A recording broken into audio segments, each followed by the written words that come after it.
Episode 7 की शुरुआत में हम देखते हैं कि बोरा सोनू को रिजेक्ट कर देती है क्योंकि बोरा का बॉयफ्रेंड होता है। वो सोनू से कहती है कि उसने हमेशा उसे अपनी छोटी बहन के फ्रेंड की नज़र से ही देखा है, उससे ज़्यादा और कुछ भी नहीं। क्रिसमस को बस अब 7 ही दिन बाकी है और इसलिए सब बच्चे मिलकर गेम खेलते हैं, सीक्रेट सांता वाला। वो सब देखते हैं कि सभी के पास एक ही नाम की स्लिप आई है और वो है किम्बोंग का नाम। ये गेम और ये स्लिप्स उसने खुद नहीं बनाई थी क्योंकि उसे एक गिफ्ट चाहिए होता है, इसलिए वो सारी स्लिप्स में अपना खुद का ही नाम डाल देता है। जैसे ये बात सबको पता चलती है तो वो लोग उसे स्लिप्स में सभी का नाम डालने के लिए कहते हैं और फिर से गेम खेलते हैं। सोनू और बोरा को एक दूसरे के नाम मिले हैं। दोक्सन जबरदस्ती दोनों की स्लिप लेकर देख लेती है। जब वो दोनों का नाम एक दूसरे की स्लिप में देखती है तो उसे बहुत ही गुस्सा आता है। उधर हम सभी एल्डर्स को देखते हैं। वो सोनू के घर पर मंथली मीटिंग कर रहे हैं। वो डिसाइड करते हैं कि इस बार क्रिसमस के गिफ्ट में वो सभी बच्चों को नोटबुक्स देंगे। तभी सोनू की मॉम सबको बताती है कि लास्ट ईयर किसी ने जिंजू को बोल दिया था कि सैंटा एक्चुअल में नहीं होता है। इस पर मीरान कहती है, और कौन हो सकता है, बुरा ही होगी बोलने वाली। और हमें फ्लैशबैक में लास्ट ईयर का क्रिसमस दिखाया जाता है जहां बोरा एक्चुअल में जिंजू से कह रही होती है कि सैंटा जैसी कोई चीज़ नहीं होती और जिंजू के सारे गिफ्ट्स उसकी मॉम ने ही उसे ला कर दिए हैं, जिस पर छोटी सी जिंजू का दिल टूट जाता है। तब बोरा के मम्मी पापा सबसे कहते हैं कि इस बार जिंजू को क्रिसमस का गिफ्ट वही ला कर देंगे। और बाद में जब जिंजू को वो पूछते हैं कि उसे सैंटा से क्या गिफ्ट चाहिए, तब जिंजू उन्हें कहती है कि सैंटा जैसी कोई चीज़ इस दुनिया में होती ही नहीं है। फिर भी बड़े जिंजू से पूछते रहते हैं कि उसे गिफ्ट में क्या चाहिए, तब वो बता देती है कि उसे स्नोमैन चाहिए। और सभी सोचते हैं कि वाह, ये तो बहुत ही इजी है, क्योंकि वहाँ क्रिसमस के टाइम स्नोफॉल होता था तो वो आसानी से स्नोमैन बना सकते थे। उधर हम तेक के रूम में किम जोंग और सोनू को देखते हैं। किम जोंग सोनू से पूछता है कि क्या उसे बोरा पसंद है, तब सोनू उसे कहता है कि हाँ, लेकिन ये सीक्रेट है। मीटिंग के बाद सभी बड़े सोनू के घर पर ही डिनर करने का डिसाइड करते हैं, इसलिए सारे बच्चे बाहर से खाना ऑर्डर करके किम जोंग के घर पर खाते हैं। सिर्फ किम जोंग और सोनू के अलावा। किम जोंग और सोनू दोनों ही पढ़ाई कर रहे होते हैं। बातों बातों में पता चलता है कि नोल और बोंग एक दूसरे के सीक्रेट सांता है। और दोक्सोन की डेस्क में हमें किम जोंग का नाम एक स्लिप में दिखता है। इससे पता चलता है कि दोक्सोन किम जोंग की सीक्रेट सांता है। रात को किम जोंग टेक के रूम में बैठकर नॉवेल पढ़ रहा था। तभी दोक्सोन अचानक से रूम में आ जाती है। दोक्सोन को देखकर किम जोंग थोड़ा हड़बड़ा जाता है क्योंकि वो एक एडल्ट नॉवेल पढ़ रहा था। दोक्सोन उसके हाथ से वो नॉवेल छीनने की कोशिश करती है और वो उसे कहती है कि छी, कैसी गंदी नॉवेल्स पढ़ते हो। तभी तेक के पापा वहाँ आकर उन्हें बोलते हैं कि वो दोनों घर संभाले क्योंकि वो तेक को लेने के लिए उसकी गो एसोसिएशन जाने वाले हैं। तेक के पापा उसे एकेडमी लेने आए हैं क्योंकि बाहर बारिश हो रही है। तेक को ये चीज़ पता नहीं होती है, इसलिए वो आराम से गेम खेलता रहता है। बाद में जब वो नीचे आता है तब वो उनसे पूछता है कि क्या वो उसका बहुत देर से वेट कर रहे थे, तब उसके पापा कहते हैं कि नहीं, वो अभी अभी आए हैं। फिर दोनों साथ में घर जाते हैं।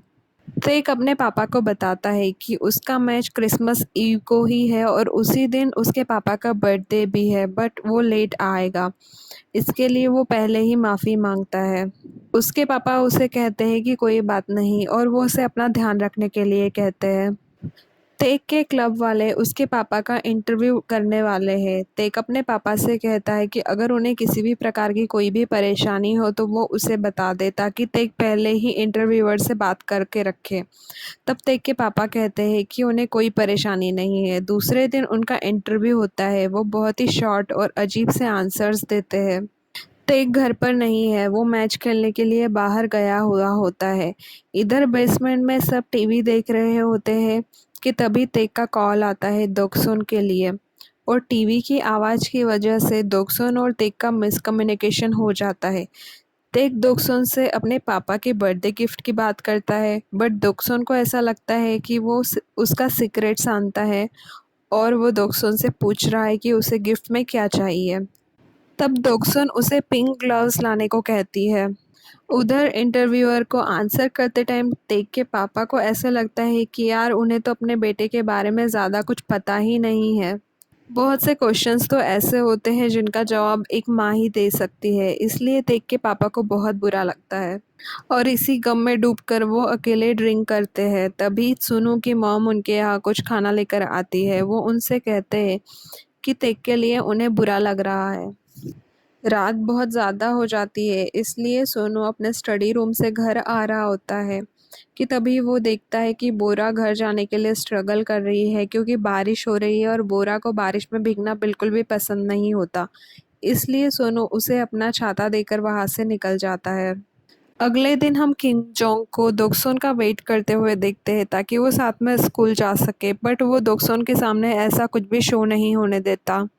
बाद में दोक्सुन अपनी फ्रेंड्स के साथ मैकडी जाती है। दोक्सुन की फ्रेंड्स उससे कहती है कि वो किम जोंग को कॉल करके बुलाए क्योंकि वो थोड़ा अमीर है तो वो उन्हें ट्रीट दे सकता है। कि दोक्सुन सच में किम जोंग को कॉल कर देती है और किम जोंग वहाँ पहुँच भी जाता है, बट वो दोक्सुन के साथ में उसकी फ्रेंड्स को देखकर थोड़ा शॉक हो जाता है। जब दोक्सुन टेबल पर नहीं होती तब किम जोंग उन दोनों को बता देता है कि उसे लगा था कि दोक्सुन अकेली होगी, इसलिए वो यहाँ आया था। जब किम जोंग ऑर्डर लेने के लिए जाता है तब दोनों फ्रेंड्स स्पेकुलेट करती है कि इस बार तो दोक्सुन को ये लड़का सच में लाइक करता है। उधर मोहल्ले में हम देखते हैं कि सभी बड़े फिर से सोनू के यहाँ पे इकट्ठे हुए हैं और कल और परसों स्नोफॉल नहीं होगा, इसलिए वो जिंजू के लिए स्नोमैन नहीं बना सकते हैं। तो वो इस चीज़ का सॉल्यूशन निकालते हैं। वो डिसाइड करते हैं कि वो एक आइसमैन बनाएंगे। किम जोंग और दोक्सुन घर वापस आ रहे होते हैं बस से। दोक्सुन को उसका बिहेवियर थोड़ा अजीब लगता है। वो उससे पूछती भी है कि वो उसके बुलाने पर क्यों आ गया था। इस पर किम जोंग कहता है कि उसे अपने भेजे का इस्तेमाल करके थोड़ा सोचना चाहिए कि वो क्यों आया था। बाद में सभी एल्डर्स मिलकर आइसमैन बनाते हैं और सभी बच्चे टीवी पर शो देख रहे होते हैं। एल्डर्स आइसमैन बनाने के बाद में ड्रिंक करते हैं और अपने अपने बच्चों के बारे में डिस्कस करते रहते हैं। इधर बच्चे गाने सुनते हैं और डांस करके एंजॉय करते हैं। उधर हम देखते हैं कि सोनू ने बोरा को बाहर बुलाया है क्योंकि वो उसका सीक्रेट सांता है, इसलिए वो उसे गिफ्ट देता है। रात को तेक के पापा अकेले ही ड्रिंक कर रहे होते हैं और दोक्सुन तेक का वेट करती है बाहर बैठकर क्योंकि उसे ऐसा लगता है कि तेक उसका गिफ्ट लेकर आने वाला है। तेक घर आकर सीधे अपने पापा के पास जाता है और उन्हें वो गिफ्ट दे देता है। के पापा गिफ्ट पाकर काफ़ी इमोशनल हो जाते हैं और वो दोनों रोने भी लगते हैं। दोक्सुन अभी भी बाहर बैठी है। तभी नोल आता है तो दोक्सुन उसे कहती है कि शायद उसे किसी ने सीक्रेट सांता में चूज नहीं किया था। तब नोल उसे कहता है कि तुम तेक को बिल्कुल परेशान मत करना क्योंकि वो आज का मैच हार गया है। शायद वो सीक्रेट सांता के बारे में तो भूल ही गया होगा। तभी हम देखते हैं कि तेक ने अपने जेब से वो स्लिप निकाली है। तभी उसे गेम के बारे में याद आता है और उसे दोक्सुन की भी याद आती है। वो बाहर आकर देखता है तो दोक्सुन अभी भी वहीं बैठी है। वो दोक्सुन को जाकर बताता है कि वही उसका सीक्रेट सांता है। तब दोक्सुन उसे कहती है कि उसे गिफ्ट में पिंक ग्लव्स चाहिए। रात में बहुत ही तेज़ बारिश हो जाती है और टेम्परेचर भी बढ़ जाता है। आइसमैन पिघल जाता है। सब एल्डर्स पिघला हुआ आइसमैन देखकर उदास हो जाते हैं। तभी सोनू उनसे पूछता है कि क्या हुआ है। तब वो उसे बताते हैं कि जिंजू ने उनसे स्नोमैन मांगा था लेकिन उन्होंने आइसमैन बनाया था और वो भी पिघल गया है। तब सोनू उन लोगों को बताता है कि स्नोमैन तो सुपरमार्केट में ही मिल जाएगा, जो कि एक आइसक्रीम का नाम होता है। जिंजू को आइसक्रीम खाते हुए देखकर सभी बड़े काफ़ी खुश होते हैं।